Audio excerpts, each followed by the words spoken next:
Nossa nova aula sobre empreendedorismo social. O título dessa aula de hoje é o negócio social. Eu sou professora da UNEB, da Universidade do Estado da Bahia, do Instituto Federal da Bahia, e o meu nome é Aliger dos Santos Pereira. Se vocês quiserem pegar outros materiais, vocês podem pegar aqui no meu site, sites.com.view Aliger. Vamos lá. O que é um negócio social? O negócio social hoje é um modelo de negócio em que as empresas elas têm como única missão solucionar todas as dificuldades sociais. E esses negócios eles devem ser autossustentáveis financeiramente e não distribuírem dividendos. Uma ONG, por exemplo, ela pode ser considerada um negócio social, porque ela tem uma missão social. Mas, como um negócio, elas geram receitas suficientes para poder cobrir os seus custos operacionais. Então, assim, ela tem que ter esse dinheiro para poder cobrir os custos. Seja com pagamento de funcionários, que devem acompanhar o mesmo nível dos salários do mercado, o que é pago hoje no mercado. O negócio social, ele é conhecido como atividade do setor 2.5 ou 2,5. Isso é, atua como empresa e como ONG ao mesmo tempo. Porque atua como empresa porque ela tem que ter todas as responsabilidades burocráticas e financeiras que qualquer empresa para continuar sobrevivendo no mercado. E atua como ONG porque ela vai trabalhar as questões da sociedade civil, as dificuldades da sociedade de uma forma geral. Qual é a principal característica de um negócio social de acordo com o UNOS? Então vamos lá, ele elencou 5. A primeira delas, que é a letra A, é que qualquer negócio social ele tem uma missão de atender sempre demandas dos segmentos populacionais mais baixos e vulneráveis. Então, ao pensar em empreendimentos sociais, eles têm que atender às demandas populacionais de baixa renda e das populações mais vulneráveis. O outro aspecto é que ele deve comercializar produtos e serviços que estejam sempre condizentes com as demandas sociais. Nada coisas que visem lucros, mas atender uma lacuna que o Estado não está atendendo. O terceiro é gerar uma receita suficiente para poder cobrir todas as suas despesas. Isso é o ponto de vista de Yunus, porque tem alguns empreendimentos e algumas linhas teóricas que acreditam que os empreendimentos sociais eles não devem atender esse item C, ele deve atender só a coletividade. Mas, no meu ponto de vista, qualquer empreendimento para sobreviver ele tem que cobrir suas despesas. Então tem que ter uma receita única que cubra essas despesas, senão ele não vai sobreviver. Letra D, que é o quarto. Reinvestir uma parte do excedente econômico na expansão do negócio. Porque se ele está tendo um crescimento, ele vai atendendo as demandas sociais, ele vai minimizar aquelas demandas. Mas ele tem que ter uma parte também desse investimento, desse dinheiro, para poder investir e buscar ter uma visão, ser empreendedor o suficiente para poder pensar na expansão desse negócio social. Dessa forma, né, uma parte do dinheiro vai ser dessa expansão, desses recursos, vai ser mantidas com reserva para cobrir as despesas que serão inesperadas. Então, assim como qualquer empresa, ele tem que ter uma reserva ali de dinheiro para poder cobrir emergências. Letra E, que é o quinto.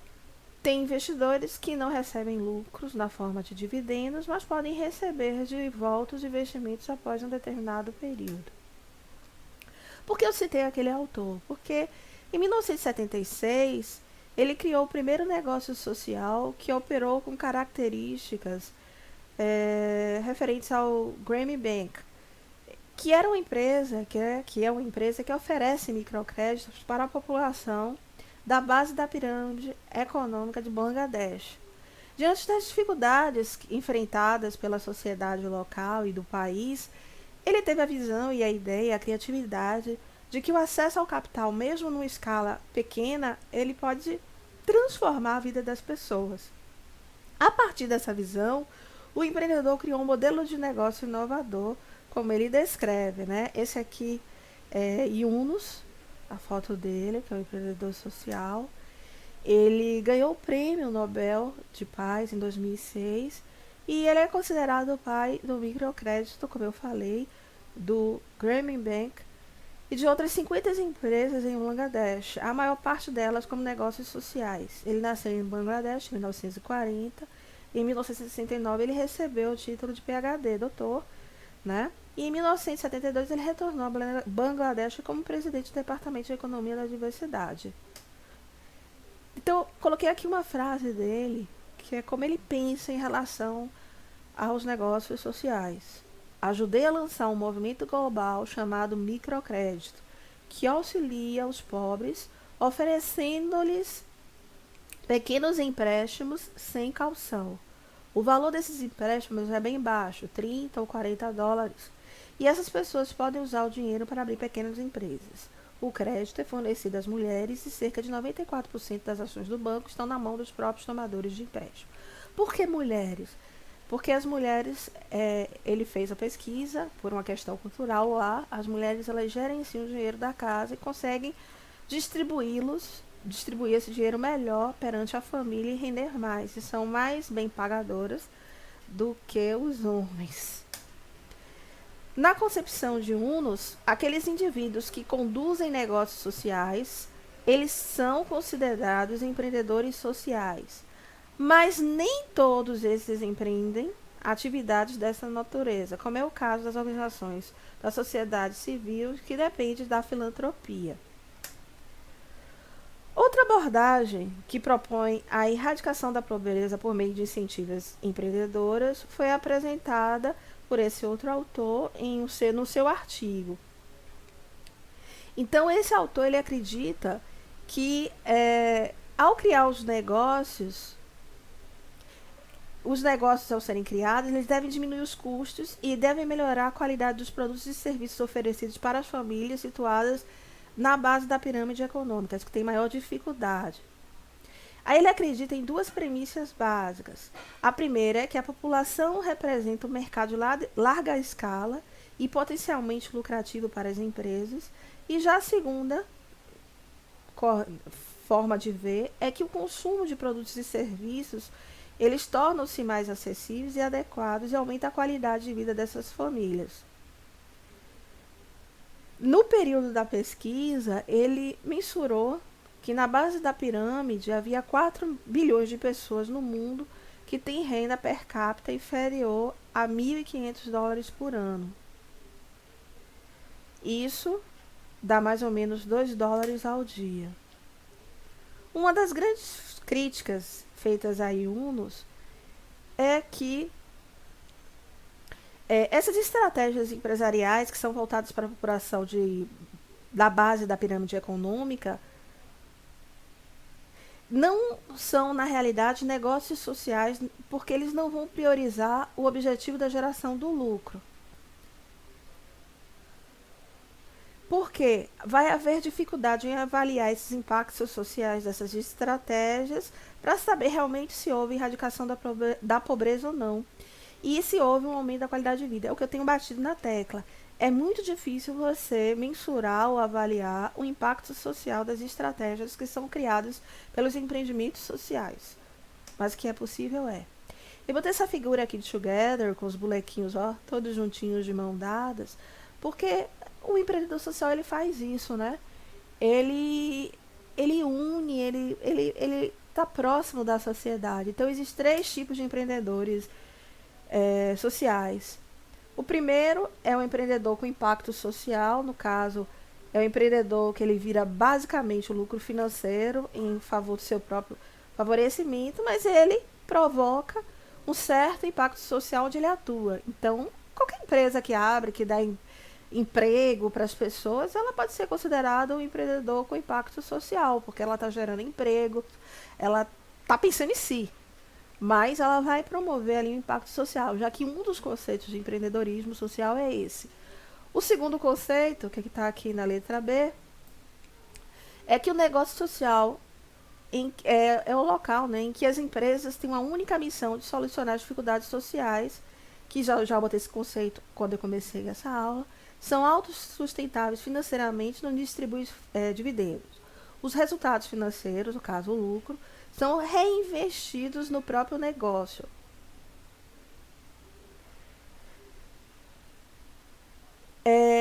Já a letra C é o empreendedorismo social assistencialista, que tem, na realidade, como principal foco e objetivo provocar os impactos sociais e ambientais positivos, e não pode ser concebido sem a participação de mais pessoas e da cooperação das organizações da sociedade. Ele não tem como objetivo alcançar o lucro financeiro para os seus idealizadores, e, na maioria das vezes, as pessoas que fazem parte desse empreendimento são pessoas que fazem trabalhos voluntários. Então eu coloquei aqui esse desenhozinho, educação, metas, aqui. Educação, meta, visão, valores, habilidade e interesse. E vamos ver agora as principais características das organizações empreendedoras com impactos sociais, né? E assistencialista. Então tem esse quadro aqui desses autores, em que ele faz uma comparação entre empreendedorismo com impacto social e empreendedorismo social assistencial. Enquanto o primeiro é individual, o segundo ele vai trabalhar de forma mais coletiva. Enquanto o primeiro produz bens e serviços, o outro vai produzir bens e serviços à comunidade. Enquanto o primeiro ele foca no setor de mercado, o segundo ele vai focar nas soluções das dificuldades sociais. Enquanto o primeiro, que é esse aqui, ele vai que à medida ele vai mensurar seu desempenho, que não é através do lucro, né? Mas ele vai ter que ver. E o segundo, ele vai mensurar através do impacto social, porque esse aqui ele trabalha mais para a sociedade. Esse aqui também trabalha para a sociedade, mas uma forma de mensurar não é apenas o lucro da empresa, existem outros fatores. O empreendedorismo com impacto social, ele visa satisfazer as necessidades dos clientes. Já o segundo, respeitar as pessoas com risco social. O primeiro, ele visa ampliar a potencialidade do negócio. O segundo, promover os excluídos socialmente. Então, existem diferenças entre empreendedorismo com impacto social e empreendedorismo que visa o social, mas de uma forma mais assistencialista. Como a gente pensa hoje no empreendedor social nessa era pós-moderna? Aqui tem alguns autores, Vieira e Gilles, que eles falam basicamente isso. Eu botei até com as palavrinhas em vermelho. Hoje, as pessoas elas são muito individualistas e isso gera o que Gilles chama de era do vazio, porque na sociedade atual ou pós-moderna, esse é o nome, né, que os autores utilizam, torna o indivíduo cada vez mais com uma moral autônoma e sentindo-se cada vez mais com um valor supremo. E isso faz com que as pessoas enfraqueçam os costumes, os valores, aumenta cada vez mais o consumismo e surge um novo modo de socialização. Essa socialização, o outro autor, Vieira, ele enfatiza que dentro dessa socialização que tem característica mais individualista, as pessoas pensam mais na sua liberdade de escolha, em suas realizações pessoais, em obter apenas prazeres para si, a possibilidade de viver sem depender do outro. Eu não consigo ver isso, porque o homem é um ser gregário, que precisa do outro para poder sobreviver. E a tentativa de se libertar, né, das questões mais tradicionais. Essas novas formas que o homem pós-moderno vive, nesse mundo homem que está construindo, é uma forma que tira as raízes e que busca uma independência, uma liberdade a todo custo das pessoas, para que essas pessoas contemplem os seus objetivos. Então foge um pouco das características do empreendimento social. Então eu coloquei essa frase aqui de Feijó, que enxergar as dinâmicas de poder, o sistema mais amplo, a cultura consumista, materialista, ávida por prazer imediato, amplifica o contexto da construção desses padrões e auxilia para haver relacionamentos mais equitativos. Devemos, enquanto profissionais, em nossas redes que se entrelaçam com outras pessoas, redes que sustentam a construção de identidade, deixar de reforçar padrões que ainda reduzem os relacionamentos cooperativos e que favoreçam práticas violentas, exploradoras e desiguais. As ações não são o que define a realidade, mas o significado a elas atribuído a esses que são eivados de valores que subsidiam e motivam as ações. Então, assim, diante disso tudo, com certeza o empreendimento social, ele é relevante para a sociedade, porque ele vai trabalhar justamente nos lugares e nos agravamentos sociais em que o governo não está focando, ou que esqueceu. Ele, desculpa, está numa área em que o governo deveria atuar, mas o Estado ele descumpre o seu papel de provedor social, que seja na área de saúde, educação, de saneamento. Isso gera uma insatisfação da população, porque as pessoas precisam resolver essas dificuldades que tem na sua comunidade, na sua sociedade, seja a nível local ou regional. Mas essa modificação ela só vem a partir das pessoas e das organizações que vão surgindo lá para poder suprir essa lacuna através de mobilizações, de sua criatividade, etc. e tal. Aqui estão algumas áreas que eu já citei, que são as áreas que mais a atuação dos empreendimentos sociais, mas existem outras, né? Educação e inclusão digital, moradia, construção de moradia, reciclagem, indústrias limpas, agricultura e floresta, uso de águas e energias alternativas, saúde e nutrição comunitária, educação e alfabetização, diversidade e multiculturalismo, oportunidades para deficientes, serviço social em geral, apoio ao empreendedorismo e ao microcrédito e a parte de direitos humanos. Então aqui algumas características do empreendedor do empreendedorismo social, basicamente para ele, porque eu comecei com aquele desenho do empreendedor de uma forma geral. O empreendedor social, o que ele tem que fazer? Ele identifica e amplia soluções práticas para as dificuldades sociais, observando as inovações, recursos e oportunidades. Inova e encontra um novo produto, serviço ou abordagem para as dificuldades sociais a nível local, regional ou nacional. Foca primeiramente na geração do valor social e nesse espírito, e está disposto a dividir abertamente a inovação e ideias na iniciativa buscando a sua replicação. Ele também nunca vai esperar para reservar os recursos antes de iniciar o empreendimento, então ele tem que planejar isso. Resiste em ter apego às ideologias, porque isso é um grande equívoco, às vezes as pessoas têm o apego pelas suas ideologias, e isso pode atrapalhar muitas vezes ao montar, manter, gerenciar um empreendimento social.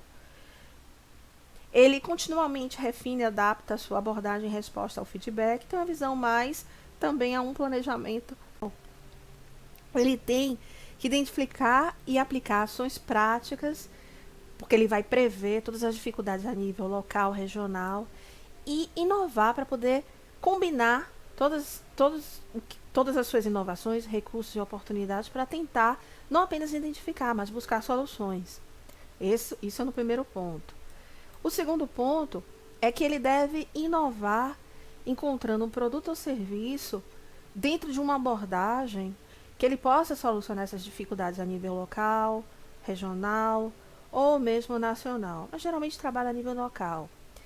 Ele tem que ter um foco na geração do valor social que sua ação vai ter e dividir isso de forma abertamente, ter ideias e inovação, buscando sempre replicar essas ideias para outros. Então é bom sempre treinar novas pessoas para passar essas ideias à frente, criando novas frentes de trabalho, pessoas facilitadoras que vão ajudar na disseminação dessa ideia social para melhorar não só ali, mas pensando também na expansão de novos empreendimentos. Não esperar para reservar os recursos antes de iniciar o empreendimento. Então, ele tem que guardar os recursos, prever emergências, para ver a melhor forma de digeri-los. Ele é bom que ele tenha nesse próximo ponto, é bom que ele tenha apego a essas ideologias, mas tem que ver até que ponto essas ideologias não vão atrapalhar a sua gestão, a sua forma de gerir o empreendimento, porque isso também, da mesma forma que ajuda, pode também atrapalhar. No próximo item aqui, ele tem que ter a capacidade, esse líder social, de refinar e adaptar a sua abordagem e dar feedbacks, inclusive para a própria comunidade. E também ter uma visão mais. Essa visão, ela tem que buscar um planejamento bem elaborado para poder alcançar os objetivos. Então, ele também tem que ser técnico, né? Tem que saber prever, analisar, observar para ver o que pode acontecer futuramente. As pessoas elas têm a falsa concepção de que o empreendimento social ele não inova. Isso é um equívoco. O empreendimento social ele inova sim. Ele pode inovar através das experiências e ideias da sociedade, também buscando fóruns. Essa inovação social, ela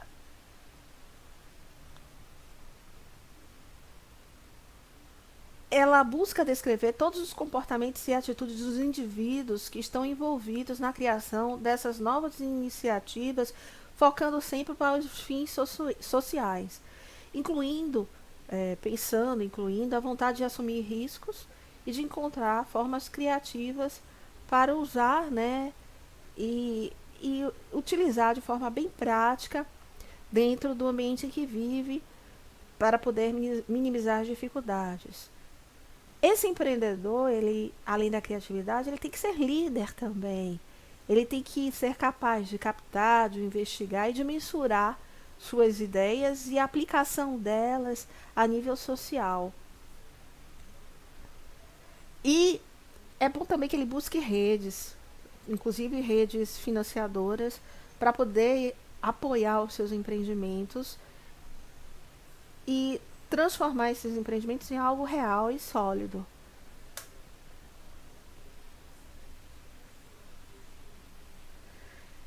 Na prática, de uma forma geral, o empreendedorismo social ele são enfatizados os aspectos de inovação e da visão social, ou seja, a inovação no modelo de negócio e na forma de operação. Ele também pensa na construção de uma visão compartilhada de como atender as demandas sociais e poder resolver as dificuldades ambientais. Como diz este autor aqui, o empreendimento social é um processo que vai envolver a combinação inovadora de recursos, explorando as oportunidades com o objetivo de atender as necessidades e catalisar todo o processo de mudança social que for necessário. Na literatura, para facilitar o trabalho de vocês, negócios sociais você pode encontrar com o nome empresa social, negócio inclusivo e o que eu estou usando aqui que é negócio social e eu botei aqui cada palavra dessa em inglês. Então, de uma forma geral, os negócios sociais eles visam solucionar dificuldades sociais com eficiência e sustentabilidade financeira por meio de mecanismos de mercado. O objetivo dos empreendedores sociais é gerar impacto socioambiental, ou seja, melhorar as condições de vida das populações de baixa renda em um estado de vulnerabilidade, bem como garantir a preservação do meio ambiente. Então, isso aqui eu vou sublinhar porque é muito importante. Vocês não podem esquecer que esse é o papel e objetivo de qualquer empreendimento social. Para isso, ele deve buscar mudanças tanto a curto, médio e longo prazo, junto às comunidades, através de 3 dimensões, buscando sempre 3 dimensões de mudança nas condições socioeconômicas das famílias de baixa renda. A primeira delas é a redução do custo de transação. Esse custo de transação ele vai envolver, no caso, as despesas incorridas pelas famílias em decorrência das dificuldades de acesso a serviços públicos de qualidade e a produtos de consumo adequado às necessidades e de acordo com o poder aquisitivo de cada família. Esse é o primeiro item. O segundo item é em relação à redução da vulnerabilidade social, O que quer dizer isso? Está ligado diretamente ao acesso dessas famílias de baixa renda a produtos e serviços que possam reduzir a exposição dessa população ao risco de doenças, desemprego, morte, pobreza extrema, violência, drogas e contaminação ambiental. E o terceiro item, que corresponde ao aumento de ativos individuais e da família.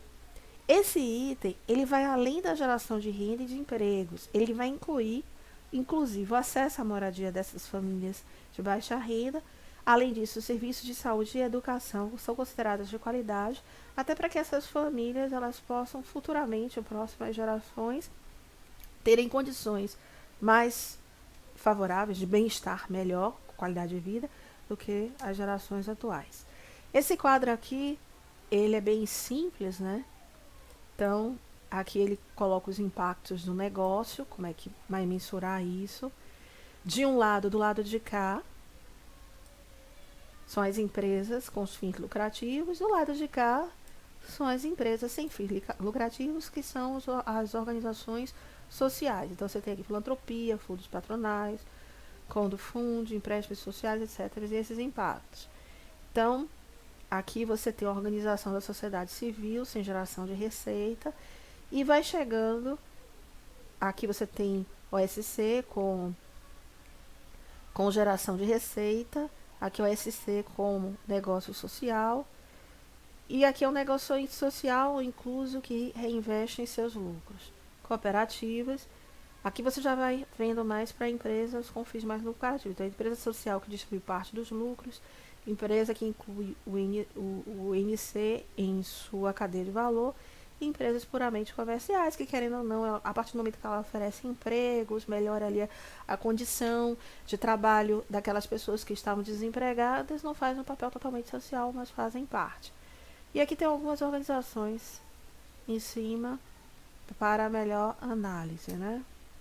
Agora vamos ao nosso momento cinema, que eu acho esse momento cinema importantíssimo para não ficar só na parte teórica, né? Nesse nosso momento cinema, eu separei o filme Mauá, O Imperador e o Rei. Dentro desse filme aqui, que é um filme brasileiro, é uma biografia que vai narrar, na realidade, a vida do empreendedor e primeiro empresário brasileiro, que é Irineu Evangelista de Souza, que é conhecida como Barão de Mauá. E ele era ferrenho defensor da indústria brasileira e implementou uma série de iniciativas modernizadoras no país. Então, assim, ele pode não trabalhar uma empresa no cunho totalmente social, mas a partir do momento que ele abriu vários empreendimentos, ele deu oportunidade de trabalho para as pessoas no Brasil.